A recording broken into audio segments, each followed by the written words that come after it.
अस्सलामुअलैकुम, welcome to food फ्यूजनिस्ट channel. आज मैं आपके लिए लाई हूँ एक बहुत ही हैरान कुन और सिंपल रेसिपीज़।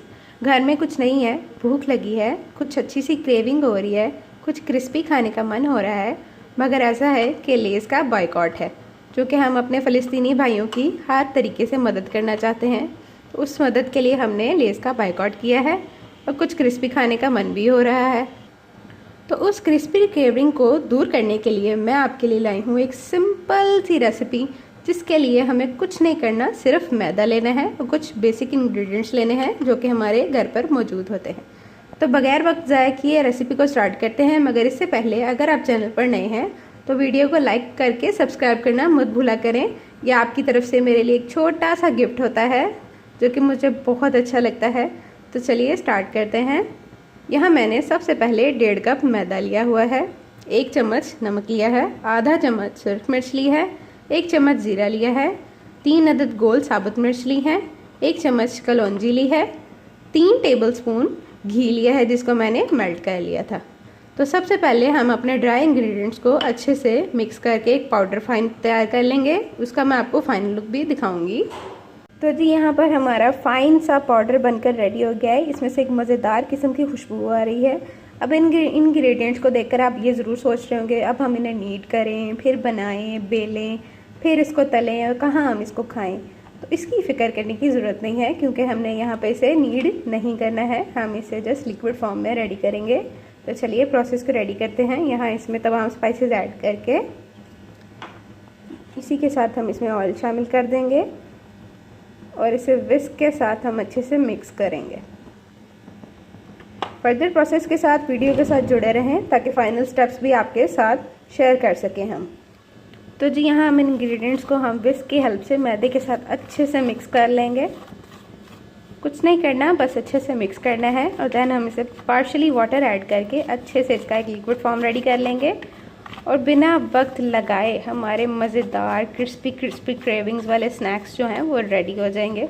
कोई ज़रूरत नहीं हमें बाहर से लेज़ लाकर खाने की, क्योंकि हम चाहते हैं कि हमारे फ़लस्तीनी भाइयों की जिस हद तक हो सके हम लोग मदद कर सकें। अब इस वीडियो में मैंने अपने फ़लस्तीनी बहन भाइयों का नाम लिया है, तो प्लीज़ ऐसा मत समझिएगा कि अपनी वीडियो का प्रमोशन किया है, बल्कि ये उसका सल्यूशन है कि जो लोग लेज़ के बगैर रह नहीं सकते, उसके फ्लेवर को एंजॉय करना सीख गए हैं, उस फ्लेवर को भूलना है, तो ये वीडियो के साथ आप अपनी क्रेविंग पूरी कर सकते हैं। अदरवाइज़ ये आपकी अपनी चॉइस है। तो जी यहाँ पाउडर फॉर्म में मैंने इसे अच्छे से मिक्स कर लिया है। अब ये मल्टीपर्पज़ है, इसे चाहें तो आप अपनी पापड़ी चाट में एज पापड़ी भी इस्तेमाल कर सकते हैं, सिंपल खाना चाहें तो सिंपल भी इस्तेमाल कर सकते हैं अपनी क्रिस्पी क्रेविंग्स को पूरा करने के लिए। तो चलिए अब इसमें पानी शामिल कर देते हैं। अब यहाँ पे हमारी रिक्वायर्ड कंसिस्टेंसी रेडी हो गई है। मैंने इसमें पार्शली करके थोड़ा थोड़ा सा पानी शामिल किया और उससे ये कंसिस्टेंसी रेडी की है। हमने एक ही बार में पानी नहीं शामिल कर देना, बल्कि थोड़ा थोड़ा करके हम इसे मिक्स करते रहेंगे। ल्यूकवार्म वाटर हमने यहाँ पर यूज़ किया है क्योंकि हमने इसमें घी का इस्तेमाल किया है। तो कुछ इस तरह से इसकी कंसिस्टेंसी रेडी हो गई है। अब इसके नेक्स्ट प्रोसेस की तरफ मूव करते हैं। तो जी बैटर की कंसिस्टेंसी सेट हो गई है। यहाँ पर अब हम इसके लिए एक पैन को रेडी करेंगे। तो यहाँ मैंने लो टू मीडियम फ्लेम पर एक पैन को अच्छे से ऑयल से ग्रीस कर लिया है। तो हम अपने बैटर को इस पर पोर करेंगे। इस स्टेप को आप ध्यान से देखिएगा। तो यहाँ बैटर को हमने कुछ इस तरह से इस पर पोर कर देना है।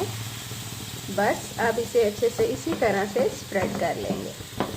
कोई हैंड यूजिंग काम नहीं करना, जस्ट कुछ इस तरह से हम इसे फैलाते जाएंगे। अब यहाँ देखें जी बैटर हमारा पोर होने के बाद पकना शुरू हो गया है। तो बिल्कुल थिन लेयर हमने इसकी बनानी है। ये देखें बहुत ही थिन लेयर है। जैसे ये थोड़ा सा और पक जाएगा और फ्लिप करने के काबिल हो जाएगा, हम इसे फ्लिप कर लेंगे। तो जी यहाँ आप देख सकते हैं काफ़ी अच्छे से नीचे से पक गया है। मैं इसे हाथों की मदद से हिला भी सकती हूँ। अगर आपके पास नॉन स्टिक बर्तन अवेलेबल नहीं है तो आपने जस्ट ये करना है,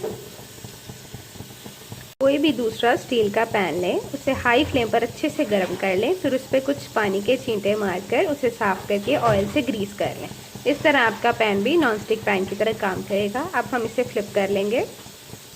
तो जी यहाँ मैंने इसे फ्लिप कर लिया है। आप देख सकते हैं इसका एक साइड काफ़ी अच्छे से बनकर रेडी हो गया है। इसी तरह हम बाकी के भी रेडी कर लेंगे और फाइनल लुक मैं आपके साथ बाद में शेयर करूँगी। वीडियो को एंड तक लाजमी देखा करें ताकि इसमें मौजूद ट्रिक्स एंड टिप्स आपके साथ शेयर जो मैं करती हूँ वो आपके काम आ सकें।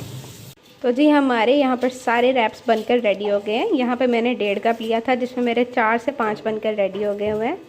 ये पापड़ियों के रैप्स हैं, इसे आप टोर्टिला रैप्स के तौर पे भी यूज़ कर सकते हैं। सिंपल रेसिपी है, बहुत ही क्विक बन जाती है। अब हम इन्हें जल्दी से जल्दी फ्राई कर लेंगे। अगर आप इन्हें स्टोर करना चाहते हैं तो जस्ट करना ये है कि इनके दरमियान आपने ऑयल को अप्लाई करके इसे सील टाइट बैग में रख के फ्रीज़ कर लेना है। ये 1 मंथ से ज़्यादा लॉन्ग लास्टिंग आप इसे स्टोर कर सकते हैं। चलिए हम अपने नेक्स्ट प्रोसेस की तरफ मूव करते हैं। तो यहाँ पर मैं नाइफ़ की हेल्प से इसे 4 पोर्शंस में डिवाइड कर लूँगी और फिर इन्हें फ्राई कर लूँगी। फाइनल लुक मैं आपके साथ भी बाद में शेयर कर दूँगी। जी यहाँ पर हमारी क्रिस्पी क्रेविंग्स बनकर हो गई हैं तैयार। आप इसका क्रिस्प चेक कर सकते हैं, बहुत ही टेस्टी क्रंची है। और इसके साथ मैंने इमली की चटनी सर्व की है। आप चाहें तो इसे अपनी किसी भी पसंदीदा डिप के साथ ले सकते हैं। इस इमली की चटनी मैंने अपनी डिस्क्रिप्शन लिंक में डाल दी है, आप वहां जाके इसे देख सकते हैं।